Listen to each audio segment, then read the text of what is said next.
একটা সন্তান যখন প্রাপ্তবয়স্ক হয়, সে যখন উপার্জন করে, তার সকল টাকা আর পয়সা এনে মায়ের কাছে দিতে হবে, বাবার কাছে দিতে হবে, তারা যা খুশি করবে না। শরীয়ত এটা বলে না। শরীয়ত বলে সম্পদ যে উপার্জন করেছে এর ব্যাপারে অধিকার একমাত্র তার। হ্যাঁ, উপার্জিত সম্পদ থেকে মার চলার জন্য, মার বেঁচে থাকার জন্য, সুস্থতার জন্য, চিকিৎসার জন্য যেটা প্রয়োজন সন্তান হিসাবে সাধ্য অনুযায়ী, মায়ের নিজের না থাকলে বা দেওয়ার মতো ব্যবস্থা না থাকলে অবশ্যই সন্তানকে সেটা বহন করতে হবে। আর স্ত্রীর সর্বাবস্থায় স্বামী হিসাবে স্ত্রীর ভরণ পোষণ এটার ব্যবস্থা করতে হবে। এর বাইরে উদ্বৃত্ত টাকা সেটা ছেলে কি মাকে উপহার হিসাবে অতিরিক্ত দিবে, না স্ত্রীকে দিবে, না কাকে কত দিবে, নাকি আদৌ কাউকে না দিয়ে নিজের অ্যাকাউন্টে রাখবে, এটা একান্ত তার ব্যাপার।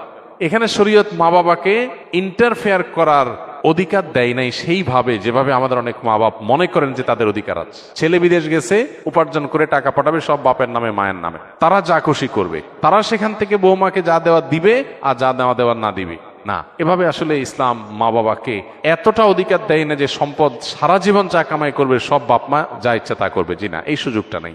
অনেক মা বাবা এটা জানেন না এবং এখানে অনধিকার চর্চা করেন তারা।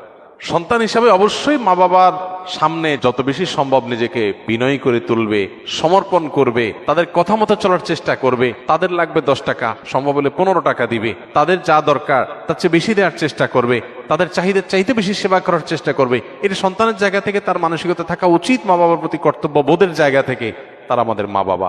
আল্লাহর পরে তাদের সদাচরণ করার গুরুত্ব সবচেয়ে বেশি আল্লাহর ইবাদতের পরে, অতএব সেটা খেয়াল রাখবে। কিন্তু মা বাবা এর মানে এই না যে সব কিছু মা বাপ নিয়ন্ত্রণ করবে। জি না, এখান থেকেই সংসারে অশান্তিটা শুরু। মা বাপ জানে না তাদের অধিকারের রূপরেখা কি এবং কতটুকু সীমানা আছে।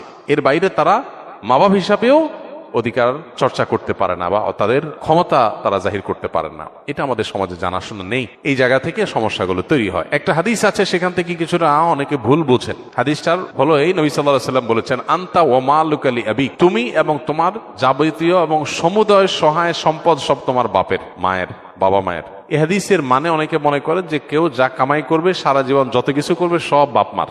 জি না, এই হাদিসের ব্যাখ্যা হলো তুমি তোমার উপার্জিত সম্পদ এখানে তোমার বাপ মার, অর্থাৎ তাদের খরচ খরচার জন্য যতটুকু দরকার ততটুকু তোমার এখান থেকে নেওয়ার অধিকার তাদের আছে। এখানে সমুদয় সম্পদ বোঝানো হয় নাই। যদি সমুদয় সম্পদ বোঝানো হতো তাহলে জাকাত তো বাপ মার উপরে বর্তাইতো, ছেলের উপরে বর্তাইতো না। কারণ সম্পদ যদি একজনের হয় জাকাত তো আরেকজনের উপরে বর্তাবে না। এরকম আরো বহু প্রশ্ন তৈরি হবে।